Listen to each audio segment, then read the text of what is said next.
Dans le cadre de ses interventions relatives à la préservation du foncier agricole et environnemental, le PFL Pays Basque s'est associé, au travers d'une convention, au Conservatoire d'espaces naturels pour favoriser la biodiversité du Pays Basque. Le Conservatoire engage une démarche visant à sauver une espèce de papillon menacée, l'azuré des Mouillères, qui fait l'objet d'un plan d'action au niveau national. L'azuré des Mouillères est une espèce principalement liée aux milieux naturels ouverts humides, tels que les fougeraies, où vont se développer les pieds de gentianes pneumonantes et des colonies de fourmis du genre Myrmica. La gentiane servira de nourriture à la chenille une fois qu'elle sera sortie de l'œuf, tandis que les fourmis s'occuperont, après avoir ramené la chenille jusque dans leur fourmilière sous terre, de la nourrir jusqu'à l'année suivante et sa transformation en papillon. Si le papillon reste présent en Pays Basque, sa population a largement diminué. Les principales causes de régression de ces milieux et du coup de l'azuré des Mouillères, c'est les mutations agricoles et notamment la diminution de l'activité pastorale et le développement urbain aussi, donc l'urbanisation du territoire. Auparavant, on avait en labour des grandes surfaces de parcours de landes dans lesquelles il était probablement très présent et qui maintenant sont de plus en plus isolées, fragmentées. Et donc là, l'enjeu, c'est vraiment de préserver à la fois des surfaces d'habitat, donc de landes humides favorables à l'espèce et qui soient aussi connectés de façon à ce que les différentes populations de papillons puissent se rencontrer et puis continuer à échanger. La présence de l'azuré des Mouillères est très largement liée aux pratiques pastorales et à leurs évolutions. Par exemple, on le trouve dans les landes où les éleveurs coupent chaque année la fougère aigle à l'automne pour en faire de la litière.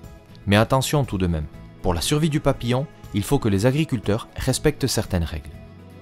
Ce qu'il faut faire, c'est faucher suffisamment tard pour que le papillon ait fait tout son cycle et puis que le paysan intervienne une fois que la chenille se situe sous terre dans la fourmilière, donc en général après fin septembre, donc à partir d'octobre. Par contre, il ne faut pas faucher non plus trop tôt, de façon à ce que la gentiane, la plante hôte, puisse faire son cycle. Donc en gros, il ne faut pas qu'il y ait de fauche entre juin et fin septembre, début octobre. Sur des sites comme ici, ce n'est pas une contrainte parce que c'est des sites très séchants. Donc s'il fait une semaine, 2 ou 3 jours sans pluie, ici vous fauchez, 3 jours après vous pouvez la rentrer.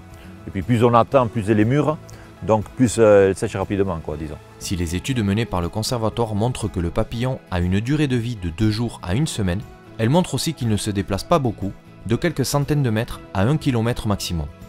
Dans le cadre de cette convention, le Conservatoire d'espaces naturels et le PFL Pays Basque souhaitent développer un outil cartographique d'aide à la gestion des fougeraies.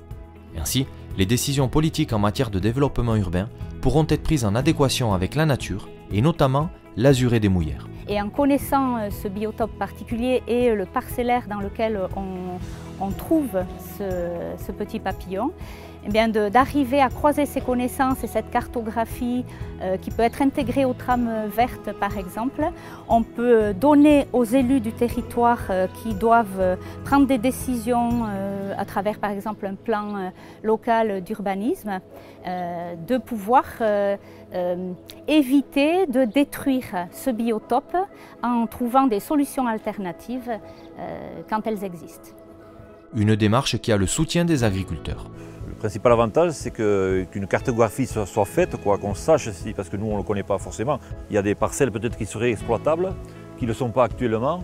Si on pouvait récupérer d'autres fougeraies, ce serait un plus pour nous, Ça c'est fort. Vu le prix de la paille, on essaye de faire le maximum de fougères possible. La communauté d'agglomération Pays Basque travaille donc main dans la main avec les communes et le PFL pour se porter acquéreur de foncier, pour des projets collectifs qui peuvent conduire à des aménagements, mais aussi pour préserver la biodiversité.